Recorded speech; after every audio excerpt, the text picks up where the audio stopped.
Fala galera, como é que vocês estão? Espero que estejam bem. Sejam bem-vindos a mais um vídeo do nosso canal. Como vocês sabem, ou talvez não saibam, eu sou Ítalo Marques e esse é o Noir no Ar.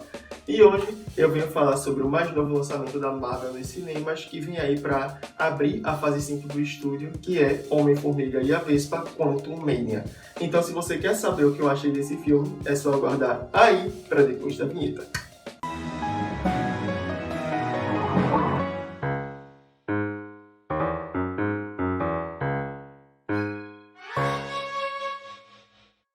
Bom, antes da gente começar, vocês sabem que eu tenho que vir aqui pedir para vocês darem like no vídeo, se inscreverem no canal, ativarem o sininho para não perder nenhuma das notificações aqui do Noir.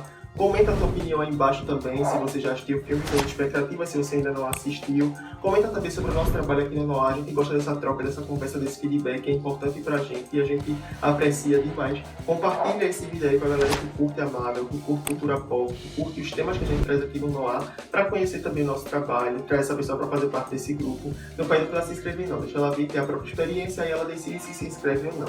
Não vai custar nada para vocês, vai estar ajudando a gente e desde já a gente agradece demais. Bom, já feito, bora pro tema. Homem-Formiga é uma franquia dentro da Marvel que vem sendo dirigida desde seu primeiro filme pelo mesmo diretor, que é Peyton Reed. Ele pegou o personagem lá no primeiro filme e vem com ele até aqui nesse terceiro. E ele tem agora o trabalho de abrir a fase 5 da Marvel com esse filme. O filme estreou agora, dia 16 de fevereiro de 2023, e acompanha Scott Lang mais uma vez. Agora, depois de ter lutado ao lado dos Vingadores contra Thanos e ter salvo o universo, ele está colhendo os louros desse grande feito.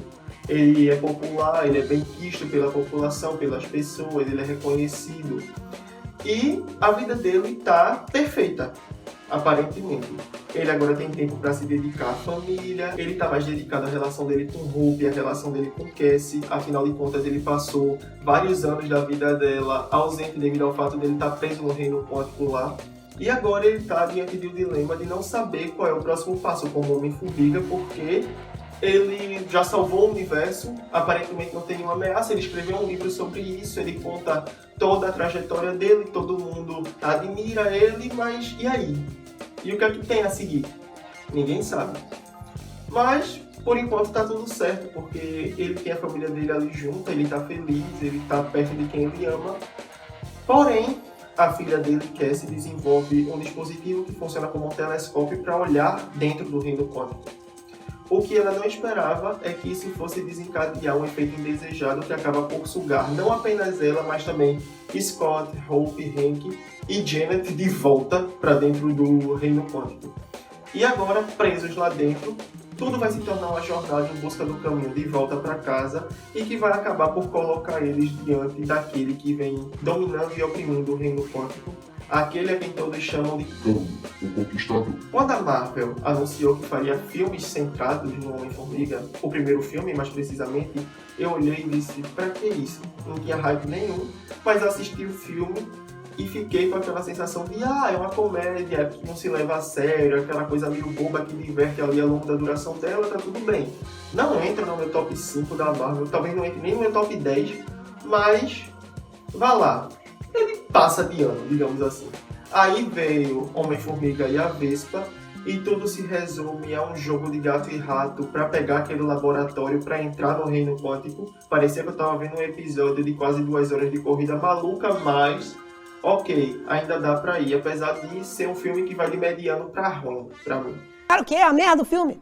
Mas enfim, é isso. Aí chega agora Quantumania com talvez o enredo mais ambicioso da franquia do Homem-Formiga, né? Afinal de contas, eles tinham o trabalho de introduzir a fase 5 da Marvel e também introduzir aquele que vem a ser o vilão principal desse novo arco depois da Saga do Infinito ter sido encerrada. Agora a gente está na Guerra Multiversal. Então a gente vê que ele tem essa proposta e de fato o filme tem boas ideias, ele tem uma premissa interessante, ele tem um embasamento muito bom para construir algo maravilhoso ali em cima. Ele tem uma boa apresentação de mundo, visualmente falando. Ele mergulha ali no reino quântico e ele mostra pra gente ali tudo que a gente ainda não tinha visto daquele universo ali. E de fato é um lugar bem vasto, bem amplo. Tem muito ali a ser explorado, ou tinha. E o filme chega aí para fazer isso. A gente também tem a apresentação aí do vilão principal agora da Marvel, que é Kang. A gente já tinha visto um pouco dele lá em Loki, mas aqui a gente tem uma versão mais aprofundada dele para saber quem ele é e o quão cruel ele pode ser, porque o filme trata de ficar evidenciando isso a cada linha de diálogo que se refere a Kang. Além da atuação de Jonathan Majors como Kang, a gente também tem a atuação de Michelle Pfeiffer, voltando ao papel de Janet, e eles são os grandes destaques desse filme para mim. Por várias vezes eu senti que eles estavam carregando esse filme nas costas, mesmo que nenhum dos dois seja um dos protagonistas. A gente tem ali dois coadjuvantes que estão brilhando no filme mais do que os protagonistas, mas a gente tem que ressaltar aqui que eles de fato estão muito bem nos papéis deles. A gente tem Michelle Pfeiffer não surpreendendo ninguém, né? Afinal de contas ela é uma excelente atriz, ela já provou isso milhares de vezes, e aqui não é diferente. Jonathan Majors já tinha me ganhado como Kang na série de Loki, e agora ele simplesmente vai um pouco além nisso também, então tá aqui minha acreditação para ele. A gente também tem um filme aí que tinha muito potencial, porém falta equilíbrio nele, nos fatores que ele tem ali que precisam funcionar como engrenagens dentro de uma máquina, mas que não se conversam. O humor do filme deveria ter dado mais espaço aqui para o drama, já que ele tem o dever de introduzir aquele que visa ser a maior ameaça desse novo arco da Marvel. Então ele precisava de um toque mais sério que não existe aqui. A gente tem simplesmente várias nuances, várias coisas, muita informação que parece um ensaio reduzido ali, um resumo do que a gente viu na fase 4. Várias partes que não se complementam, que não se encaixam, que não conversam. Ela não é orgânica, não é uma montagem que funcione como deveria funcionar. E é uma pena porque tinha uma premissa bastante promissora, mas que não chega lá. Como eu disse, a gente tem muita informação, pouco aprofundamento. A gente tem um mundo inteiro ali para ser explorado, que não é explorado da maneira que deveria. A gente tem simplesmente cenas saltadas aqui e ali, principalmente porque eles lançam mão daquele recurso de caiu todo mundo dentro do reino quântico, mas se separaram, então eles precisam se reencontrar. Então, enquanto um grupo tá aqui fazendo alguma coisa, o outro tá ali fazendo outra, e fica naquele jogo de cenas rápido que você fica meio confuso e pensando no que aquilo tudo vai dar e não leva a lugar nenhum no final das contas. Então fica com aquela sensação de que foi tempo perdido, e devido ao fato de ter esse excesso de informações que não são aproveitadas, só fica ali massificando o filme. É muita coisa, muita informação, muito acontecimento, fica tudo muito corrido. Então não é uma coisa boa, porque o filme parece mais longo do que ele de fato é. Ele tem 2 horas, mas pra mim pareceram 4. Eu ficava perguntando quando é que aquilo ia acabar.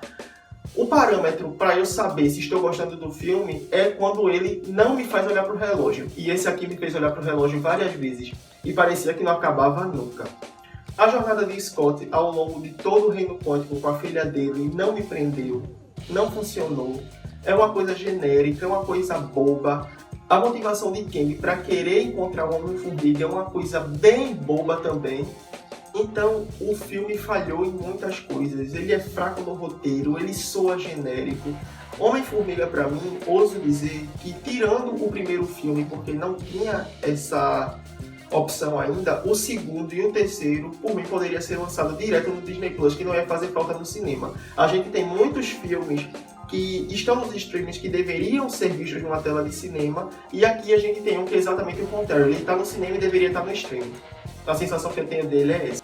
Outra coisa que me incomodou bastante é que o filme se baseia de 80% a 90% em efeitos visuais, seja em cenários, em criaturas com as quais os atores principais contracenam.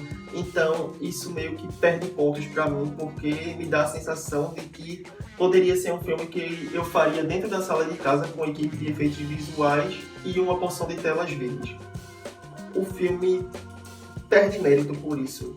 Ele parece bem irreal. E não no sentido bom, porque eu entendo que é um filme de super-herói, não tem como ser realista a ponto de eu olhar para aquilo ali e achar totalmente incrível, 100% baseado na verdade. Mas quando dentro do surreal eles ainda acham uma maneira de ser ainda mais irreais, parece um problema para mim. Não que os efeitos visuais sejam ruins, não, longe de mim dizer isso. Eu acho até que para os padrões da Marvel eles estão muito bons, Inclusive, o visual de alguns habitantes ali do Reino Quântico me lembrou o estilo dos personagens de Star Wars, aqueles alienígenas, aquelas criaturas variadas que a gente vê ao longo de toda a franquia. Então, sim, os efeitos visuais do filme estão bons. Não é algo que vai lhe incomodar. A não ser que você queira ver o filme em 3D, coisa que eu não quis fazer porque, sabendo que ele ia se passar quase todo dentro do Reino Quântico, se baseando em CGI, eu fiquei olhando e pensando que se eu me colocasse diante da situação de assistir esse filme em 3D, eu ia sair da sala de cinema com uma dor de cabeça bruta. Então eu preferi não me submeter a isso. Se por um lado eu gostei muito da atuação de Jonathan Majors, por outro eu acho que o vilão, para alguém que precisa ser tão grande quanto ele vai ser futuramente, ele soa meio fraco, meio nerfado em alguns momentos, ele não representa uma ameaça, ele parece muito calmo, não no sentido de parecer calmo e ameaçador. Ele parece mais angustiado em alguns momentos, e não é problema da atuação dele de jeito nenhum. É problema mesmo daquilo que eles propuseram o personagem a fazer dentro do filme. Ele não tem oportunidades de crescimento e ele também não tem sequências que façam com que ele pareça tão ameaçador quanto ele precisa ser. Talvez isso se deva ao fato de a alta cúpula da Marvel optar por introduzir esse personagem dentro de um filme do Homem-Formiga. Eu acho que isso dá uma nerfada sim, afinal de contas, o Homem-Formiga não é um personagem muito popular da Marvel. Eu não conheço ninguém que olhe para ele e coloque ele de fato como um personagem altamente relevante dentro do âmbito de filmes solos. Ele é um excelente personagem sim, quando ele é introduzido ali num grupo com quem ele interage no filme de alguém onde ele seja coadjuvante, mas como protagonista ele não se sustenta para mim. Então ter ele colocado Kang dentro do filme do Homem-Formiga aqui me soa da mesma forma que me soou quando ele apareceu em Ultimato apresentando uma possível solução para o que Thanos tinha feito. Eles tentam colocar fatores relevantes a cargo do Homem-Formiga para fazer com que as pessoas atribuam relevância ao personagem, uma relevância que ele não tem e que mesmo que fossem não vão conseguir fazer ele ter porque não funciona. O Homem-Formiga é um herói que diminui de tamanho e o filme dele também é pequeno. Então, não adianta tentar forçar uma coisa que não vai funcionar. Uma coisa que também me incomodou foi a batalha final do filme, porque ela não conversa com tudo que é dito de Kang ao longo do filme, dele ser ameaçador. Ela não funciona, ela não orna com o que ele precisa ser, com o que ele precisa fazer ali. Para resumir, Homem-Formiga e a Vespa, Quantumania, segue naquele mesmo nível problemático da fase 4, ali naquela linha tênue.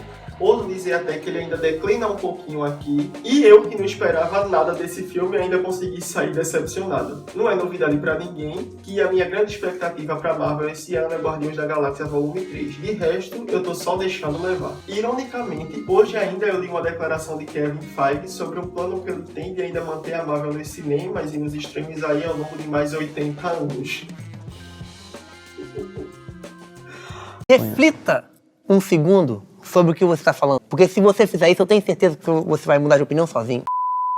É um plano ambicioso, desejo a ele uma boa sorte nessa empreitada, mas digo logo que se ele continuar do jeito que tá, tudo que ele vai conseguir fazer é provocar no público a saudade de quando a Marvel parecia saber o que ela estava fazendo lá nas 3 primeiras fases dela. Porque do jeito que tá, vão ser 80 anos bem difíceis de aturar nesse estúdio.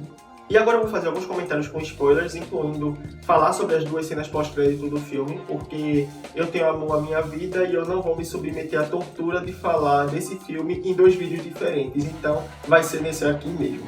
Se você ainda não viu o filme e pretende assistir e se incomoda com spoilers, peço que você deixe esse vídeo agora, quita daqui logo. Mas se você já assistiu ou não se importa de levar spoilers, fica aí que eu vou continuar por mais um pouquinho só. A gente sabe que no filme Kang quer sair de dentro do Reino Quântico para onde ele foi exilado pelas outras variantes dele e que por isso ele precisa do Homem-Formiga para encolher de volta lá o núcleo que Janet fez crescer de tamanho para evitar que ele saísse de lá. Ele precisa do núcleo de energia da nave, ele precisa do Homem-Formiga para usar as partículas PIM para encolher aquele núcleo para ele poder usar a nave para sair dali. Porque disse ele que precisa lutar contra uma grande ameaça que vem aí, que é as variantes dele. E que isso vai colocar todos os universos em perigo e ele precisa fazer alguma coisa a respeito disso. Só que a forma que ele quer fazer isso é aniquilando várias linhas temporais, vários universos. A gente vê que esse é o grande plano dele e Para introduzir o multiverso no filme do Homem-Formiga, talvez eles devessem ter brincado um pouquinho com aquele final ali, no momento em que Scott e Hope ficam presos dentro do reino quântico porque o portal se fecha. Eu achei que eles iam ficar presos dentro do reino quântico, mas também achei que ia ser repetitivo porque acontece a mesma coisa com a mãe de Hope já. Então, eu preferia que quando eles tivessem conseguido sair de lá de dentro, eles tivessem ido parar numa realidade diferente e o filme terminasse nisso. Eu acho que seria bem mais promissor para o futuro do personagem. E também seria mais um pé ali dentro do multiverso, né? Mas eles preferiram seguir pelo mais fácil, que é voltar para casa, tudo bem, tudo em família, e vamos ver o que é que vai dar aí pra frente. E quanto às cenas pós-créditos, a gente tem a primeira aí se baseando nas várias versões de Kang, depois que eles ficaram sabendo que o Conquistador morreu, que ele morre na batalha final lá contra as pessoas do Reino Quântico e contra o Homem-Formiga e a Vespa. E aqui a gente tem as várias versões do Kang se reunindo, porque eles começaram a perceber que os Vingadores estão alterando o multiverso de uma forma que não agrada a eles e que eles precisam fazer alguma coisa para impedir isso. Então agora a gente tem vários Kangs se preparando para uma grande batalha iminente que vai vir aí no futuro desse novo arco da Marvel. E a segunda cena, a gente tem um teaser, por assim dizer, de Loki, onde ele aparece com Mobius lá nos anos 50, em busca de uma variante de Kang que eles acham, ou seja, aparentemente eles estão caçando as variantes de Kang para evitar que uma desgraça maior aconteça futuramente. E é nisso que se resume a segunda cena, que para mim foi a melhor coisa que esse filme teve e que, ironicamente, ocorre literalmente quando o filme acaba. Então é isso. Vamos ver o que a Marvel vai fazer daqui pra frente, né? É o que resta esperar e torcer para que eles consigam uma recuperação aí, que eles voltem a ser o que eles eram em seus dias de glória, porque aparentemente eles não sabem para onde estão indo. Me vejo obrigado a concordar com palestrinha. Bom, galera, essa é a minha opinião sobre Homem-Formiga e a Vespa. Espero que vocês tenham gostado. Se vocês gostaram, deem like no vídeo, se inscrevam no canal, ativem o sininho para não perder nenhuma das nossas próximas notificações. Comenta a tua opinião aí sobre o filme, se você já assistiu, suas expectativas se ainda não assistiu, o que você achou dessa análise aqui, se você concorda ou discorda de mim. Comenta também sobre o nosso trabalho aqui no Noir, a gente gosta dessa troca, desse feedback, desse diálogo, é importante pra gente. Compartilha esse vídeo aí com a galera que curte cultura pop e curte os temas que a gente traz aqui, traz essa pessoa para fazer parte desse grupo também. Se você é novato, vai ter mais vídeos linkados aqui no card para você conhecer mais sobre o nosso trabalho aqui no Noir. Maratona dos vídeos, garanto que você não vai se arrepender. Se você é veterano, obrigado por ter assistido mais esse vídeo até aqui. Eu aguardo vocês na próxima, sendo novatos ou veteranos. E até lá, tchau!